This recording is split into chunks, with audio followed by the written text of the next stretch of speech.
welcome to another episode of 1923 Main Street, home of the Daddy-Daughter Disney Travel Podcast. We are your hosts, Mike Bellabraddock and Amelia Bellabraddock, and today we are going to be talking about 5 tips for Walt Disney World vacation planning and a few mistakes to avoid. Yes, so this is primarily for those of you listening who are not frequent travelers to Walt Disney World Resort. So we're going to give you 5 tips, really sort of the first 5 steps that you should take to ensure that your vacation goes off the way you're dreaming it will go off. Yeah, so there are on these ones tips that are actually, some people have questions about them, and so we're going to tell you our thoughts and what we think you should do, and then some of these other things are just things that you should definitely do. So we've been through many years of Disney vacations. And when we say vacations, we are not from Orlando. We are from Toronto, Canada. So we understand what it's like to actually take a vacation, get on a plane and fly there. I've done it 101 times now. Here we go again. Well, yes. Let's just say that I've experienced this a time or two. So I'm going to share my thoughts and views today, and Amelia is going to share hers from a kid perspective and also a frequent traveler. So let's jump right in with tip number 1, which people often wonder about. Should I stay on site at a Walt Disney World hotel or not? So I think if you're doing just Disney, of course. Because I think the only reason you shouldn't is if you're doing multiple things in Orlando. But if you're just going to Disney, of course stay in a hotel. Yeah, and that's what I like to say too. Sometimes I say to people who ask that question, there's a couple of things here. But the first one is, are you doing just what you just said? Is this a Walt Disney World vacation or is this an Orlando vacation? So if you're thinking of going to Universal, maybe SeaWorld, visiting Disney World a day or two, then you may not want to stay on site. However, if this is a Disney vacation, then I would suggest you should stay on site. I would definitely recommend it. And even if you are going to a few of the parks, there is definitely a great environment and just a good feel to stay at a Disney hotel. So I do recommend it, even if you're not actually just doing Disney, but if you are, for sure, stay on site. Yes, and there are 3 levels of hotels. Yes. If you listen to us, you know we are all about the deluxe resort hotels for many reasons. There are 3 tiers, however. The deluxe are typically the nicest and closest to the parks in most cases, although not all. But there are moderates and value resorts. So you will get all the benefits of being on site and really immersed in the Disney magic at any one of those. One thing to understand, if you have never visited before, some people will read ads from hotels off-site that say 1 mile to Disney World. And often I've run into people who picture that as being 1 mile to the gate of the park. That is not true. That is not the case at all. Walt Disney World is very large, 43 square miles to be exact. So just bear that in mind. You do get some extra transportation benefits and so on when you stay on site. So but I just want to say, so from the gates to even the Magic Kingdom, it is at least like a 1 or 2 mile drive, probably. Oh, more, yeah. Yeah, at least. And then the other parks are farther in. So if you're staying at somewhere and it says 1 mile, if you're going to Magic Kingdom, it's at least 3, probably more. If you're going to a farther park, it's way more. So just bear that in mind when you're trying to do your travel time. And then also, another perk about staying on site is the extra magic hours. Yes, and there are some friendly neighbor hotels now. Yes. They've extended some other hotels who get some of these perks, just to know that. And the ones they've extended it to are really, right across the street from the border, so to speak. Yeah. So they're really close to Disney Springs. So those are pretty good as well. You still don't get all the benefits you get on site, but you get more. So just bear in mind when you're thinking. I would suggest if it's a Disney World vacation, stay on site. All right, so that is tip number 1, and that is your first tip. Now, second tip, there's a couple of parts to this. Yeah. One is you want to decide when you're going to go, obviously. And we're going to do another episode on when is the best time to visit, because there are many factors. There's no definitive answer, despite what you may read in other places, because it depends on your family and what you want to do and where you want to go. Exactly. But nonetheless, you must book your trip as early as possible. Oh, yeah. And here's no doubt. there's two things to keep in mind here. One, you can book a room only quite far in advance. I think it's 499 days or something like that. Only a year and a half early. But what you really want to do, most people want to book the packages, which means your hotel, you're going to get your park tickets, you may get a dining plan or that sort of thing. Those ones is 6 months or 180 days. Which is Disney's dining advanced booking window as well, which we'll talk about in a minute. So some people wonder, should I wait because maybe there's a deal coming? So if you know, here's the thing. If you know when you want to go, just book the trip. There is cancellation within a good range. I mean, you have a long time before you'll have to cancel without penalty. And if a deal does come up, you can take advantage of that deal. Yeah. So, in other words, you lose nothing by booking early. Just lock. Yeah. You gain. You gain. Lock in the room and book early. Now, there are a few questions. So, which do you want to start with? Okay, let's start with Park Hopper. All right. So, explain what Park Hopper is. Yes. So, Park Hopper is the ability to go to 2 parks in one day. And a lot of people are like, well, why would I want to do this? And for me, it is a definite yes, do it. Because if you have dining in another park, or if you want to go see certain things in another park, not necessarily attractions, but like, for example, if you want to see the world of Avatar and Animal Kingdom and you want to see Tower of Terror in Hollywood with Park Hopper, you can do that.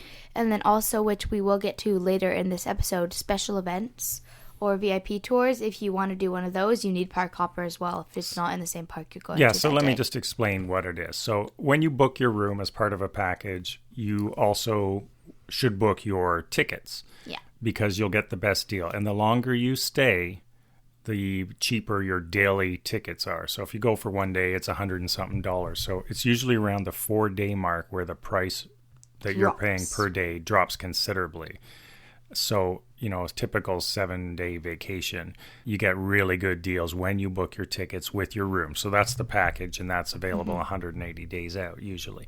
So, but the thing is, do you think you're going to go to 1 park per day, or are you going to do more than 1 park per day? And a lot of people may think, I don't know, more than 1 park per day, that's a lot. And it can be, and you might not do it every day. But the difference in price between Park Hopper and a 1 park per day, it's not that much when you really look at the whole cost of a Disney vacation. Mm-hmm. And so if you have only 1 park per day, like Amelia said, and you go to the Magic Kingdom in the morning and you wanted to book dining at Epcot that night, you can't do it. You can't do it without paying for admission to Epcot. It doesn't mean you have to go to, you could go to 4 parks in a day, and a lot of people like to do that challenge.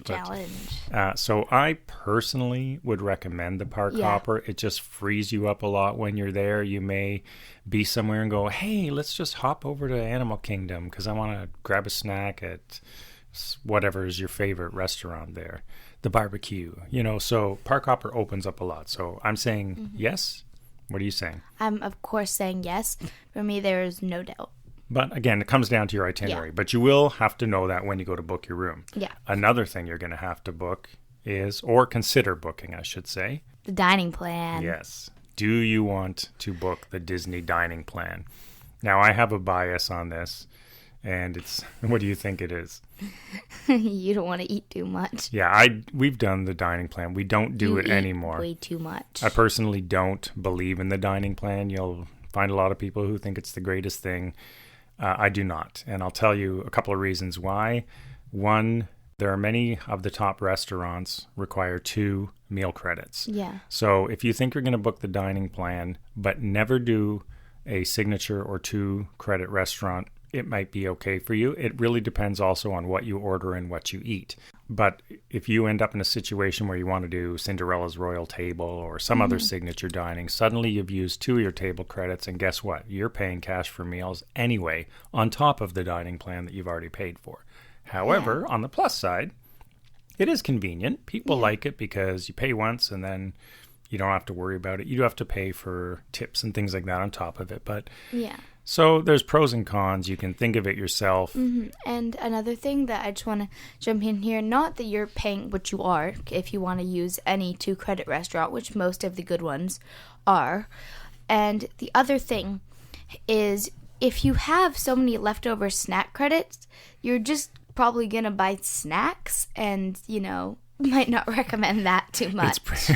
It's pretty normal to come to the end. It's like, oh, you have some snack credits? Just buy some snacks. You'll be on your last day going, man, I have 16 snack credits. And so you're ending up buying brownies and everything. Sure, you can buy some treats for your friends and family, but in terms of value, think about it for yourself. But again, the point really here is know this stuff in advance, because when you go to book your room, you're going to have to know, do I want park hopper or not? Do I want Disney dining or not?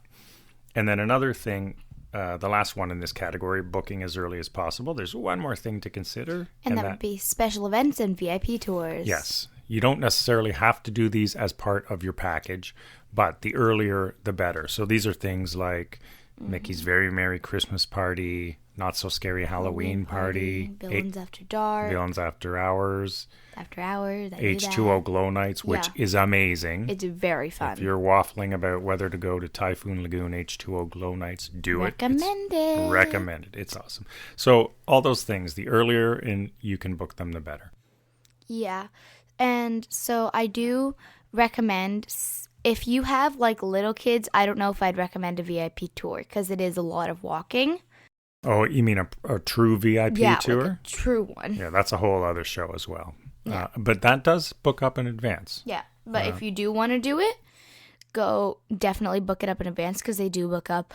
And I'd say maybe 8, 9, and over is a good age if you want to do a VIP tour. That'll be fine. I've done it. It's fine. Excellent. So we've talked about stay on site or not. You'll know that. Tip number 2, book as early as possible. You lose nothing doing that and you gain everything. Number 3. Book your dining as soon as you are allowed. Yes, you are allowed to book Disney dining 180 days in advance. And for the most popular restaurants at popular times of the year, people will be sitting on the phone making sure they get a reservation when they want to. Yeah. So start doing your research, asking around which restaurants do you think you might want to do. Make a list for yourself. And here's where things start to get tricky. You're going to book your dining. This all comes back to Disney Week itinerary planning. Yes. You're going to lock in your dining far in advance, especially for the table service restaurants that you want to do. And if you have booked a dining plan, then you're going to probably book a table service every single day. Yeah. So you're going to have to know which ones you want to go to. So do research. And that also locks you in to being at certain places on certain days. So park hopper. Yeah, park hopper as well, because it does give you the option of booking dining in a park. There's some great restaurants that are located inside parks. So you cannot get in without a park ticket, even if you have a dining reservation. There's so many great restaurants, so I would definitely recommend park hopper and booking dining in. So bear that in mind. But there is a chicken and egg. A chicken and egg. As I call it, because when you come to your Fast Pass booking, which we're going to get to next, let's go right into that. So book your dining as early as possible. And then also book your Fast Passes. Yes. 60 days out, if you're staying on site, you can book your Fast Passes. There will be a paid Fast Pass coming soon. Oh, really? Yes, I'm looking forward to that. No details are out, but the rumors seem... no details are out as we record this, but rumors are that it is coming out in 2020. That being said, you will, as you plan your itinerary, have restaurant reservations wherever you've made them months earlier.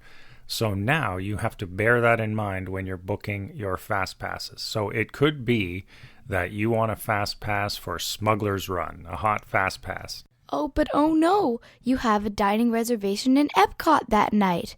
But wait, with Park Hopper, you can do both. Yes, that is a good point. Or you may have to make a decision. If the only Fast Pass is at the same time as your dining and they're in different places, you may have to give one up. So just bear that in mind. Da-da-da. But generally speaking, book your dining as soon as you can and book your fast passes as soon as you can. So again, after you book your dining, you're going to start, your itinerary is going to start coming together because you're going to sort of know where you're going to be at certain times on certain days. So start mapping out your week on a weekly calendar, and this is going to then guide to some degree where you're going to book your fast passes when that comes up. Yes. So, ready to move on to our final tip of the day?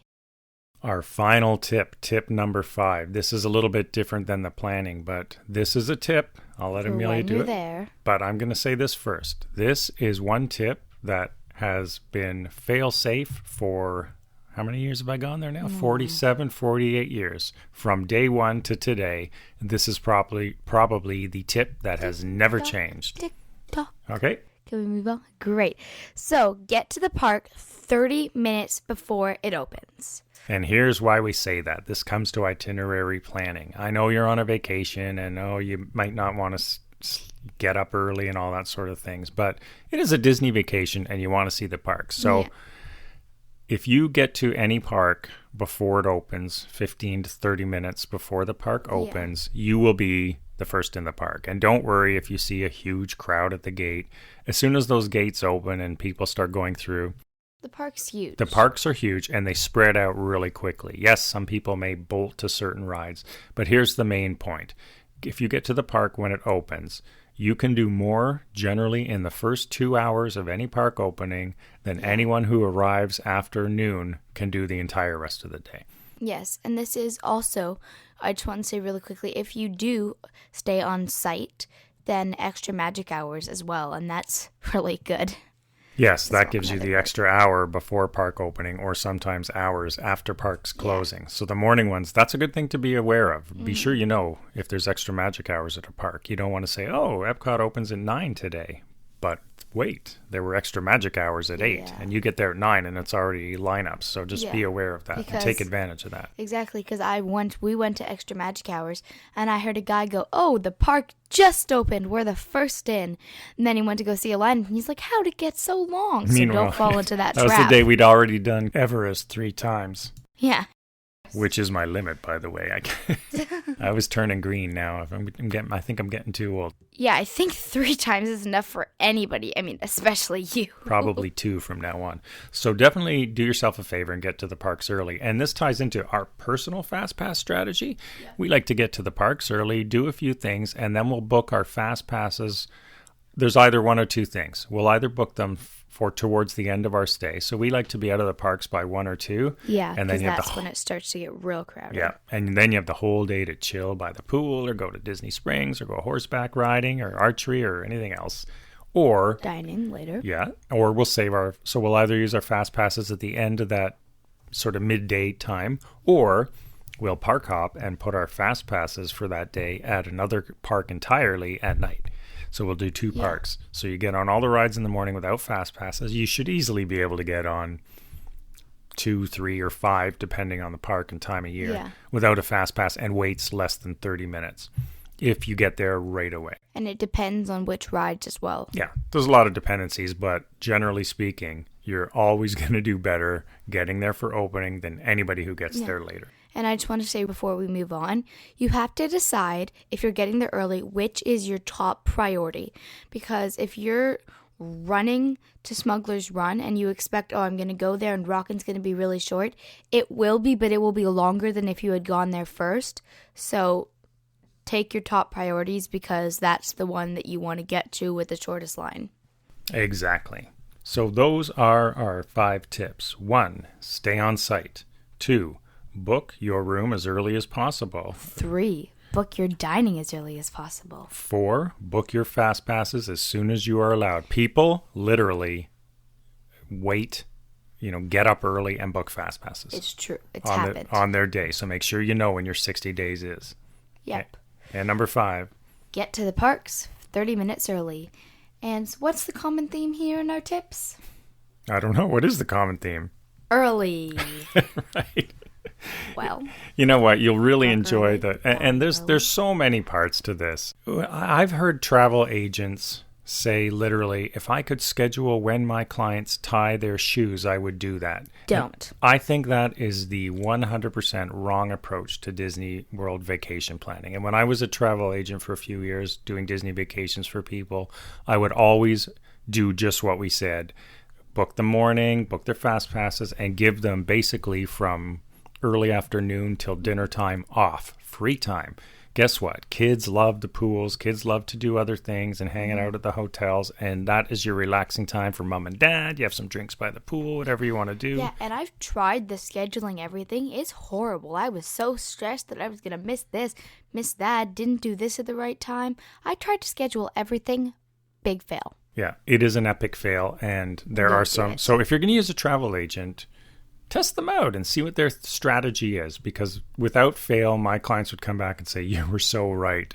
And that's, that giving us some free time. You need free time. I don't want to hear anyone who comes back and says, I need a vacation from my Disney vacation. Your vacation was overcrowded. And now we are moving in. Mistakes to avoid. Because that is the first mistake to avoid. Do not overcrowd your vacation. Exactly. Do not plan every single minute of your vacation. So here's the thing, especially if you're new or it's your first time going there, I should say, or you've only been there once 10 years ago. Come to the understanding that you cannot see and do everything at Walt Disney World in a week. And that's the beauty of it for people who like Disney, because you can go back and do something different every time. So get it out of your mind. You're not going to see and do everything, so don't try, because that is going to kill you. And also, rides break down. It happens. They do break down, but they will give you a fast pass for later when the ride is back up and running, especially the older ones like Rockin' or Tower. They do break down. So don't be like, okay, we have to go on this. It's broken. Oh, my whole day's ruined. Yeah, it's not. And other things happen. Weather happens. Somebody in your party gets sick. Anything can happen. So, and that's why you leave open time. Because if it's weather and then the ride breaks down. And don't stress about it. Don't. Right, Amelia? Listen to us talking, because you know what? Everybody has their stressful times. But truly, we do, we just try not to stress about it. Stuff happens, and, that's just life. Disney's great, but they're not immune to any number of things going wrong on a vacation. Generally, we find them, they do very well by it. We have lots of stories we'll do in other episodes. And they are very helpful and try to accommodate when anything does go wrong, be it weather or a ride breaks down. They will give you either, if you are scheduling everything, which I don't recommend, but you have something, or like a dinner reservation and you don't have time to come back later, they will give you a fast pass for another ride that's in that same tier. So that's really good. So do it this way. You're going to have your dining booked. You're going to have the park or parks you want to go to each day, depending on whether you have Park Hopper. Try to bookend those to the morning and evening is my recommendation, and leave yourselves much of the afternoon open, especially if you're at a resort hotel on site with a great pool and lots of things to do. Kids love it. Don't underestimate that. Be sure you download the My Disney Experience app. Do that. Because that's where you'll find all the very helpful information, and it's gotten very, very good over the years. Okay, what is our final mistake to avoid? Final mistake: do not underestimate the size of Walt Disney World. It is humongous. It is humongous, and as I said, it's 43 square miles. This is a pro and a con to it. Yes. I love it because it's big and there's lots of things to do, and there's lots of space, many parks, hotels, and so on and so on, water parks, mini golf, real golf, major courses. But this goes back to an overcrowded schedule, even a non-overcrowded schedule. I mean, there's a story. Now, we're pretty experienced Disney travelers, and we were staying at the Grand Floridian. Oh, yeah. And we had booked Pioneer Hall. So you may or may not know these things if you haven't been there before, but it's the Hoop-de-Doo Review at Disney's Fort Wilderness. So you expect maybe half an hour at the most? I was expecting for a 45-minute. You get on the monorail to the Contemporary and then take the boat from the Contemporary to Fort Wilderness. However, many things can happen with transportation at Walt Disney World because they're long distances. How long did that trip actually take us? It ended up taking us an hour and a half, so double the time we expected tops. So if you look on a map, and I've done this many times, I've done this trip many times, I thought, okay, 45 minutes is good. It took us 90 minutes, and we experienced Disney travelers almost missed our reservation, and the hitch was the boats. If you miss a boat at that dock and then the boats were backed up, there was no other way. You can't take a lift. It's not a very good Lyft or Uber destination. So the bottom line is, even us as experienced travelers can get caught with timelines. We did make it, but because I did leave time, but it was close. Yes. So another tip in this episode is, for me, Fort Wilderness is such a fun place. And even if you don't have anything booked, just go there, run around. There's parks for your kids. There's little drink shops that you can just go and get like a quick drink.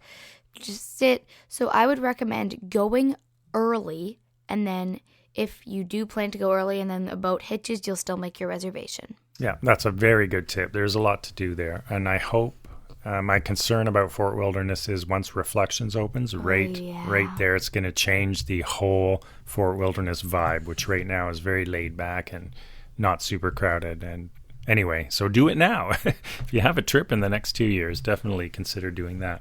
Mm-hmm. So there are many mistakes to avoid, but our main ones are: do not overcrowd your schedule, and be aware of how long it takes to get from one place to another. And that goes for, as Amelia was talking about, if you have dining in a park and you're staying somewhere else or doing something else that morning, there is some time. Now, over the years, we've relied less and less on Disney buses. Oh, don't even get me started on Disney buses. Don't rely on them. It's great that they have this bus system. It's impressive. It's like a major city. They will fail you. Sadly, they, no matter how hard they try, they seem to get backed up. And Murphy's Law is always in effect. Wherever you want to go, those are the buses that aren't showing up. But Lyft and Uber are your friend. The minivan, which is Disney's Lyft version, is okay, but it's a little expensive. And it's good if you have a bunch of strollers, but if you don't, take a Lyft, take an Uber. Yeah, because we find usually it's $12 to $15 for a Lyft to get from the hotel to a park. And that's for the far parks, too. Yeah, so time is money for us. Just remember that is an option. They are all over the property. So if you're getting a little bit stressed about getting somewhere, don't forget that Lyft and Uber are options on site. Yeah.